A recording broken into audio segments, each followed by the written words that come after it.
In this video, we'll be talking about the disappearance of the Corrs. But first, subscribe to our channel and click the notification bell to get notified whenever a new video is uploaded. The Corrs rose to international fame in the early 2000s thanks to a string of hit singles that helped them sell more than 30 million copies. Let's take a look back at their past and see what they're up to now. The band became one of the top-selling bands in the world during the 1990s, made up of the four Corr siblings: lead vocalist Andrea, violinist Sharon, drummer Caroline, and guitarist Jim. It should never have worked in the first place. A fiddle-playing family performing in the local pub isn't exactly a recipe for international fame. The Corrs' folksy, diddly-eyed charms, on the other hand, ensured them that. The band progressed from playing at their aunt's pub, McManus's in Dundalk, Co. Louth, to selling out venues all over the world and having albums certified platinum. Talk on Corners was the best-selling album in the UK in 1998 and the most successful Irish album in UK history, selling more than U2 and Westlife combined. In Blue, their third album, which is more pop-oriented, reached #1 in 17 countries. They were very big as far as nice small Irish bands go. The Corrs won several accolades and gained a slew of celebrity fans, including their compatriot U2's Bono, while achieving global success with a slew of infectious pop compositions full of inspiration from their Irish heritage, before taking an almost 10-year hiatus. The Corrs are an Irish family from Dundalk, County Louth. While Caroline and Andrea were still in school, Jim and Sharon began performing as a duo, frequently at their aunt's pub, McManus's. Jim and Sharon formed a quartet with their younger siblings in 1990. When they auditioned for the film The Commitments in 1991, their career took off. As musicians, Jim, Sharon, and Caroline each had minor roles, while Andrea had a speaking role as Sharon Rabbit. When they auditioned for the film, John Hughes noticed them and decided to become their manager. After witnessing them perform at Wayland's Music Bar in Dublin, the United States ambassador to Ireland, Jean Kennedy Smith, encouraged them to perform at the 1994 FIFA World Cup in Boston. The Corrs joined Celine Dion's worldwide Falling Into You Around the World tour as a supporting act after performing at the 1996 Summer Olympics in Atlanta, Georgia. According to Jason Flom, Atlantic Records' head of A&R recommended they meet David Foster, a Canadian musician, producer, composer, and arranger. Foster agreed to sign the Corrs to Atlantic Records after they performed live for him.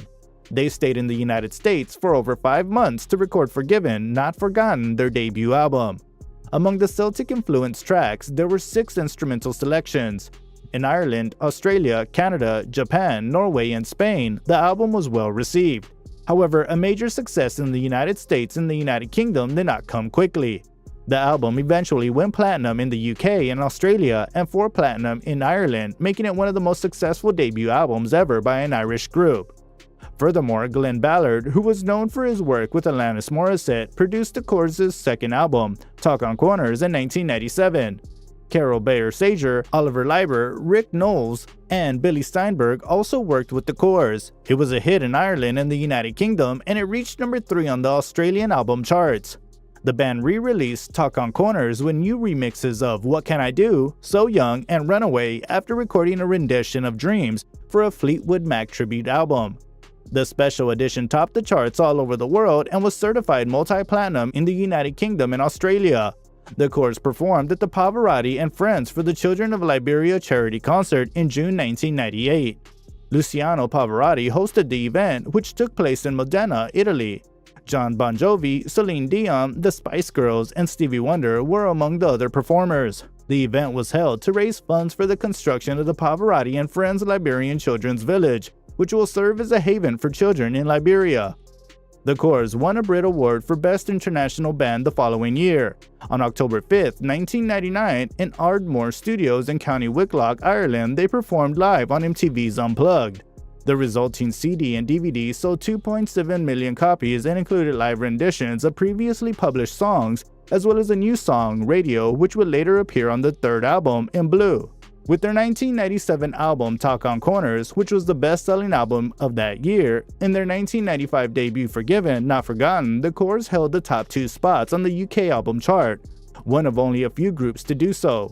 Following the success of their debut album, the Corrs went on to support Celine Dion on her 1996-97 Falling Into You Around the World tour, as we mentioned earlier, and never looked back. winning a Brit Award for Best International Band in 1999. Runaway, What Can I Do, Breathless, and Only When I Sleep had helped them achieve massive success with 5 platinum albums: In Blue from 2000, Borrowed Heaven from 2004, and Home from 2005, and more than 40 million sales.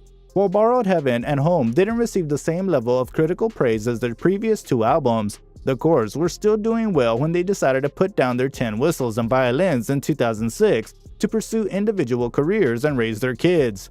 Jim, 52, had a son, Brandon, and learned to fly helicopters during their sabbatical, as well as losing a lot of money in Irish property when the real estate bubble burst. Caroline, 43, already had 2 children, Jake, 13, and Georgina, 12, when the band went on hiatus, and she didn't spend any time having a third when her daughter Ryan was born on December 1st, 2006.